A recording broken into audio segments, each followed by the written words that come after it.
Hello folks, and welcome to a new review, a new hi-fi review. And this time around we're going digital streamy kind of thing, and we're looking at a smart speaker from Sonos. This one is called the Era 300 and it's priced at £449. It supports all the usual stuff and a little bit more. So that means Wi-Fi, it supports Bluetooth, there is voice activation, and there is spatial audio, and I'll be looking at all of those during this review. Anyway, before we go any further, because we'll probably just dive into the techie stuff right now, hey, let's take a closer look.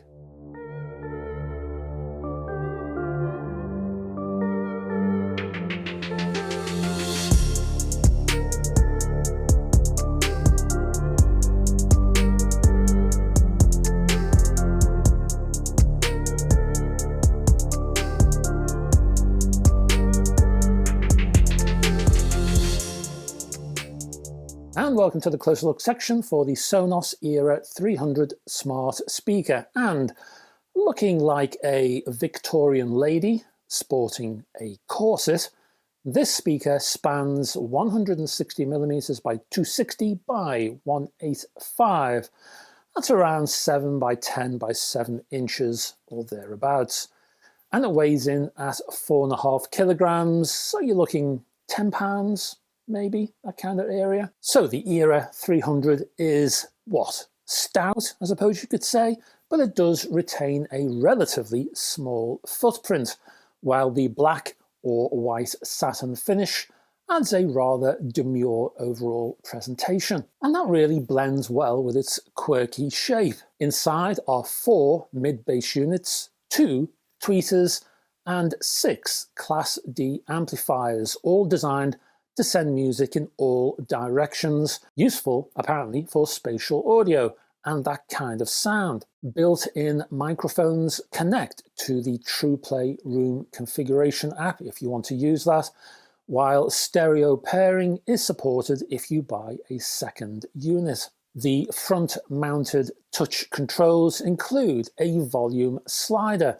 Also, as you can see, there are the usual audio transport controls. Now, I mostly relied on the supplied app from Sonos itself, or third-party apps during Bluetooth play, using digital audio players and the like. Even so, I'm happy these physical controls are here, as a sort of insurance if nothing else. The build quality feels nice and solid. There's a compact, weighty, massy feel to this particular speaker. In terms of the actual design though, well, I would have added handles, or rather indentations, which could have acted like handles. These would help certain users, especially older users, to lift, position and reposition the unit. Apart from the plastic locking box latches, I was happy to see an eco direction to the packaging here. Even the mains cable ties are made from paper. Meanwhile, the minimalist setup instructions are very Apple in style. The only included physical accessory is the figure-of-8 mains cable. I would have also liked to have seen other bundled accessories, such as the separately available converter to allow me to plug in a turntable. The lifestyle market, and that's what the Era 300 is aimed at, is more likely to own and still use legacy tech. And that's basically the techie side of the Era 300. So what does this thing actually sound like? Well, let's go to the sound quality tests and we will find out.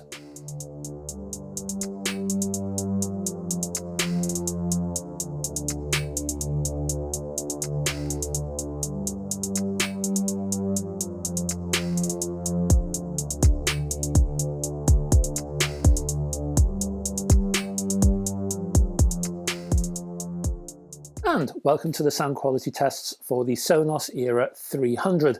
And I began with non-spatial music. We'll get to that later on. And I chose 10cc and the track I'm Mandy Fly Me via Amazon Music, controlled via Alexa, incidentally. And yes, as I say, voice control is included here. It's very easy to use, it's very responsive, it works very well indeed, so thumbs up for that. Now there are tone controls included in the app, but they are disabled out of the box, and I kept them that way. The loudness EQ is set to on though, and I found the bass in this mode to be slightly bloated. So I turned loudness off for a more balanced presentation.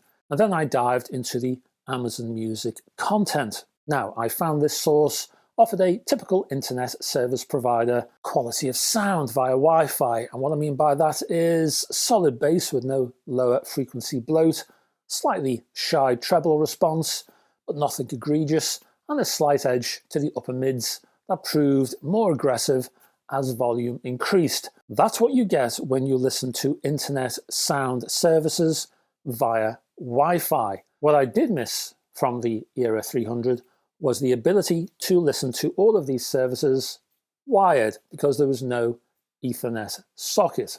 Doing so, I am sure, would have lowered the noise floor, reducing or even removing that mid-range edge. And that mid-range edge did concern me. If I turn loudness back on, then sure, my newfound frequency balance was lost, but loudness did serve an essential function here.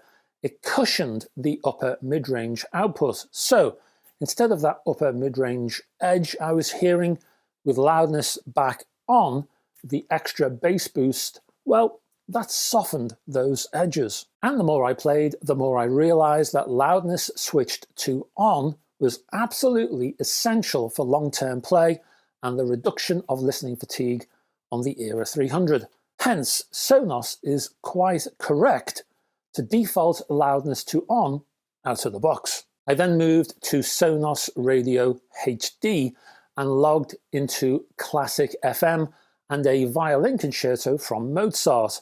Now this service is labelled HD, but I have no idea what that means. I had no actual visual reference from the app. Was it 24-bit or 32-bit? Was it outputting 48K or 384K? Was it PCM or DSD? The app does not tell you. In pure sonic terms, I was actually more impressed with the Sonos app's music content than the Amazon source. Violins hit the upper mids and treble on many occasions during this sequence, and I was rather impressed how they sounded. They never sounded oppressive, nor did they sound clinical. For a Wi-Fi powered single speaker, the dynamic reach was impressive. Also impressive via the Sonos HD, the radio app, was the non-spatial imagery of certain tracks. Now, this didn't happen with every track, but there were certain pieces of music where the imagery really stood out. So I suppose it depends on the individual mix. Hey, to give you an example, there was a basic stereo mix playing through this app of David Bowie's Space Oddity. And it actually sounded spatial in terms of the sound staging, even though it wasn't spatial, it was just stereo. So on this particular track, Bowie's vocal was front and center, up alongside the guitars, the bass and the lead guitar. But the percussion notably sat behind. You can actually hear this through this one little speaker. Then there were hand claps that moved to the rear and the left, with strings ranging backwards to the right. And for a basic stereo mix, that was rather wonderful. And all that is down to the arrangement of the speaker drivers in this Era 300 speaker. So I was rather impressed by that. I then connected my Ashton & Kern CAN Alpha digital audio player to the Era 300 via Bluetooth, and I played the Dove's Universal Want. Again, from an audiophile point of view, I would have liked to have learned what codec Bluetooth was supporting here. I'm guessing LDAC is not part of the package, but I really don't know. It should be if it isn't, put it that way. But I'm still not too sure what codec I was listening to. Even so, on a more general level, I was impressed by the big, bold sound. I then did a bit more tweaking and experimenting, and I turned off my room's Wi-Fi. So again, I sent a Bluetooth stream via the Ashton & Kern to the Era 300. So no Wi-Fi, and because there was no Wi-Fi, down went the noise floor, because Wi-Fi does add noise to your music, I'm afraid. That meant that upper mids offered a smoother, less aggressive response. Bass relaxed because it had lost a slight chrome sheen, and treble had a nicely metallic twang from the electric guitars. This is what the sound output would have sounded like if I'd had my wished-for Ethernet port. So that's Wi-Fi and that's Bluetooth. How about the headline, spatial audio? Because that's what you see when this particular smart speaker is being sold online. Spatial audio. Well, I grabbed source material from Amazon Music because they can deliver spatial music. And well, the output itself was subtle, I would say. Not exactly life-changing. And why is that? Well, maybe it's me. It's not you, it's me. That's the old saying, isn't it? Well, I think because I am used to reviewing hi-fi, and I'm used to reviewing digital streamers with a whole variety of EQs, giving pseudo wideband stereo and pseudo surround sound. I am very used to these sorts of EQs, and spatial audio, it sounds very similar to those EQs. It's another one, if you know what I mean. So yes, spatial audio did add space, and it moved outside of the unit's own fixed boundaries, giving more breathing room to the music and allowing it to maneuver. Now, considering the marketing I've heard, or the spiel I've heard, I did expect fireworks whizzing past my head, shaving the hairs off my ears. Oh hey, no, nothing like that. So spatial audio, yeah, it's fine, it's okay.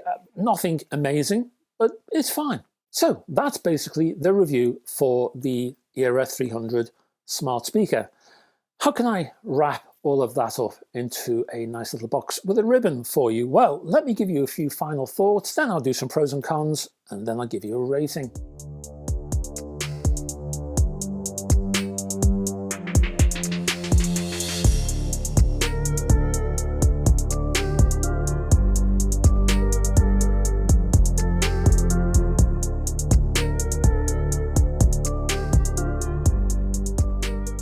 Now, in my opinion, and I might very well be wrong, probably am, and it is my opinion, of course, I think Sonos has included spatial audio into the speaker to cover their backs, shall we say, just in case the format takes off. Hence, if spatial audio becomes a thing next Tuesday, then there's no point in Sonos initiating a development program for a spatial audio speaker on a Wednesday, because that's too late. You've already missed the bus. You need to be ready to roll immediately. But I don't think spatial audio will be a thing. I think it'll be like 3D TV. It'll mooch around the market for a while as a bit of a novelty, and then people will move on. And the next thing will be, well, most probably AI-driven sound sculptures or some such. You heard it here first, folks. So take away spatial audio, and what have you got left? Well, I think you have a supreme non-hi-fi lifestyle product, and I emphasize the lifestyle elements to this one. As a lifestyle product, the Era 300 is beautifully designed, packaged with care and consideration, is very easy to install, yet offers enough facilities to tweak if required. In sound terms, this is not an audiophile's dream, but a lifestyle audience won't care a jot. For lifestyle users, the sound will be good enough, which is fine, because that's the target audience. It's not audiophiles for this one. It's your lifestyle audience. That's the target. So what do I mean by that? Well, it's perfect for playing music in the front room while you're doing something else, while you're pottering in the kitchen, while you're tidying up the back bedroom, while you're pottering around in the garage, while you're working in the office. The Era 300 is perfect for all of those situations. And I do a lot of those. So I'll certainly be using the Sonos 300 for that.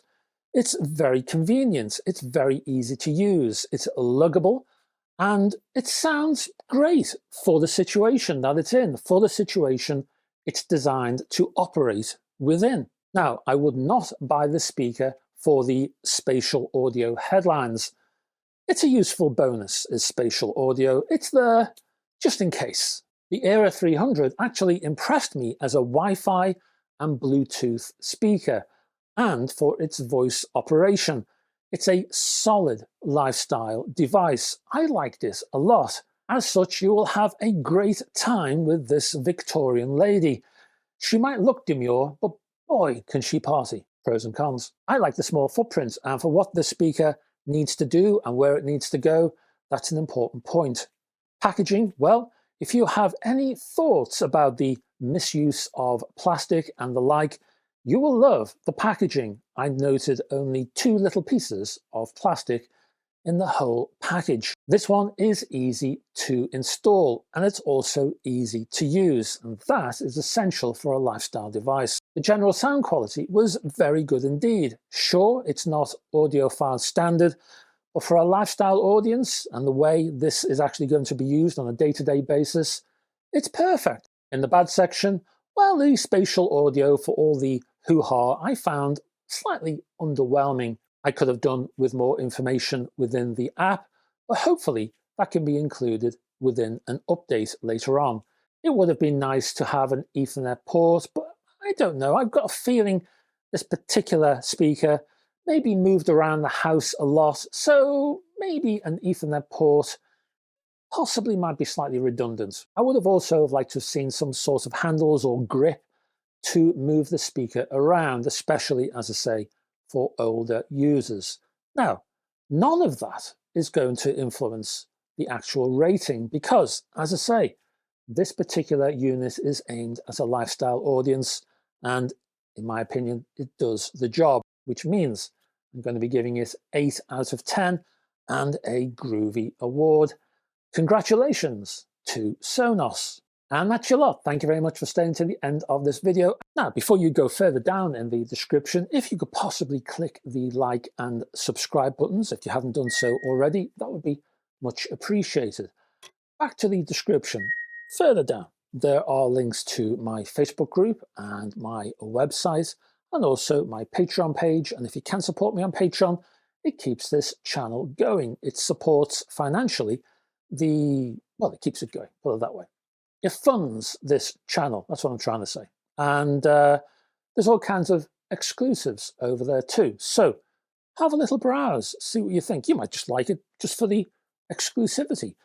All of the videos that I publish on this channel, you'll see them first on the Patreon page sometimes by a good few days. Anyway, have a little look, why don't you? I'll be back on Friday with another hi-fi news, etc. All kinds of goodies, of course, as per usual, and I hope to have your company. Until then, folks, bye-bye for now.